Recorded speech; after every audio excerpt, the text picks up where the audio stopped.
They keep the deposit. No, the withdrawal slip. They keep it. They record it in there. It's all computerized now, Justice Cuevas. Now you have all right, assuming that we are still in that practice of having this passbook, what is your question, Your Honor? Would you like me to be on the witness stand? No. And I said, that does not prevent me from seeking clarification from you. Yo, but you are not clarifying. You are asking me a question. No, because you prefaced your question about this passbook thing. Yes. And so I said, I wanted clarification. If Your Honor, please, there is no pending question. Actually, the Honorable Ombudsman had already answered. Actually, the Ombudsman said she does not know whether the accounts were current accounts, savings accounts, of whatever kind of account. Yes, we have discussed that. The fact is that there is a bank account. Yes, Your Honor. Yeah. Mm-hmm. So now, and transactions happen in the course of time in connection with that bank account. Now, may I now go to another subject, Your Honor? Go ahead. Again, in another page of this account 8104, year 2. Same page, Your Honor? Yes. Would you be kind enough to tell us the nature of this account mentioned, okay? Or you are not also in a position to inform us about the nature of this account? I would not be able. Thank you. Please. Answered already. If Your Honor, please. Yes. Mr. Justice Cuevas, you're asking questions about account number 8104. Are you admitting that these are the accounts of the Chief Justice?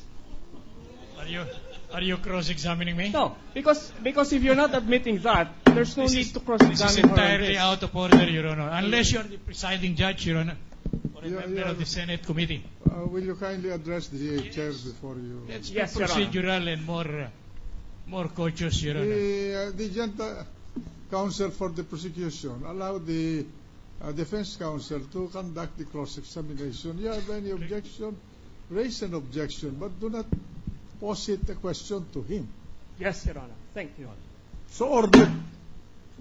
I'm sorry, Your Honor. All right. I think we better conduct this hearing in an orderly fashion. We are both all lawyers, and we know the rules. If you have any objection, raise an objection, state the reason for your objection, so that this chair can rule to allow or not to allow an answer. All right. Your Counsel Honor, for the please. defense, May we proceed. proceed, Your Honor? Your Yes. Honor, please. I respectfully object to the questions raised by the defense Why? on the ground of irrelevance, because there has been no admit counts. There is no question. There is no pending Wait question anymore. a minute. There's no Pending question. question Admission, Your Honor. on the part of the Chief Justice. Yes. But the Ombudsman was presented by bearing the name of Renato Corona, and there were transactions in connection with it. Are you denying that? No, Your Honor. But they are the ones But what denying is the that. materiality of that question that you're raising? We submit, Your Honor. No, what is the materiality? We withdraw the objection. You're confusing the issues here. Kind permission of the Question of you. Honor, I'm referring to that portion labeled account 8104-207. I suppose that the account, that the number there mentioned is the account number, and 207 is the year. I'm sorry. Now, my question to you is, That is account number 8104-2007. correct, Your Honor. All right.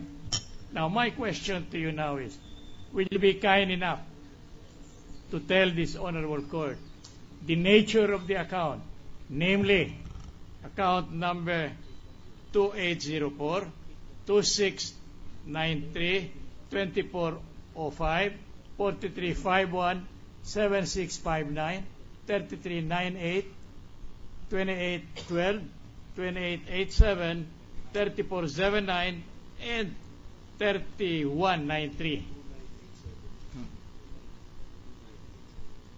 2987. That's the question. Will you be able No, Your Honor. No, Your Honor. You are not familiar with these numbers, yes. But what I mean. What I wouldn't know. It's not indicated in the data from which I gathered. Thank you, analysis. Madam. Now, may I know from you how these documents appearing in this your office? My office, with the assistance of the COA. You I have- asked them to visualize it because it would be easier to understand. In other words, you are not personally involved in this. I was personally involved. What, may we know But in the drawing of this, or the how do you call it? What's the term? In the putting of the arrows and the what look like balloons, they were the ones who pinned it. Yes. in the All right. computer. Thank you, Your Honor. May we be informed as to the extent and nature of your participation? Is it supervisory or actual? Actual supervision and control. In what sense was that actual supervision made? They Could you were- kindly let us know? They were personally present in the office. So we went from one entry to another. Right. After that was done, they had to tell me that is it now reflected as you wish in this and that and that. All right. And insofar as your office is concerned, where did these matters appearing in this account number 8104207 came from? They were listed from the entries given by the AMLAC. I see. And these entries that you mentioned a while ago, were they presented to you very formally by the AMLAC? It was forwarded to me by the AMLAC So it was not filed with your office very formally with an attachment. because it is strictly confidential. It was personally delivered to me By whom?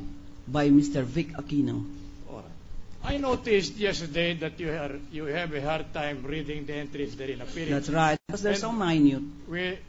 Thus giving me the impression that that appears to be the first time you have gone over these documents. No, Your Honor, as you You will have- note in the copy I had my annotations, So you I have- had my markings, and that's why I asked the permission of the Senate if they could photocopy the clean copy of this document. That is the farthest you have gone. What do you Insofar mean? as supervision over Farthest the you have preparation of this Farthest I PowerPoint have presentation. done by I have asked you a very definite question, Your What Honor. is the purpose of this line of questioning, counsel? Are you impeaching your witness, impugning her competence? If Your Honor, please, the court allowed us to introduce her as a hostile witness, Your Honor. Yes. And being allowed to do so. You can cross-examine. Yes. I know the rule. Yes, Your Honor. Yes, Your Honor. That is our purpose. It's in front of me. Yes, Your Honor. That is the purpose, Your Honor. We are trying to determine the veracity and the accuracy Testing the credibility of the witness.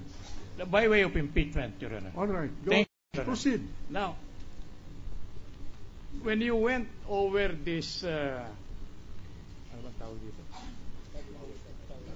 tabulation furnished you by the AMLA people, you did not have a talk with any one of them. with any of the AMLA people? Kamlak people? No. None. In other words, it was just given to you. Yes. There is no covering letter. There and was. you assumed that this was the There document. was. There was. There was? I see. May we be Sure. allowed to go over the Can we have the covering covering letter?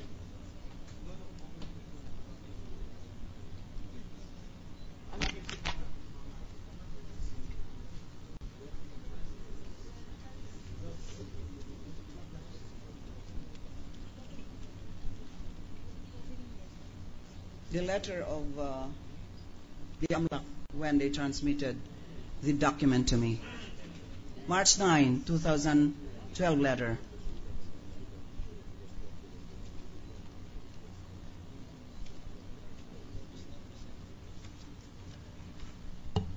We have here the covering letter.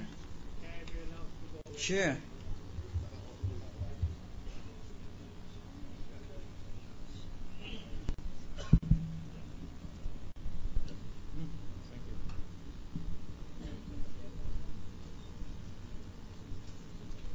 going over this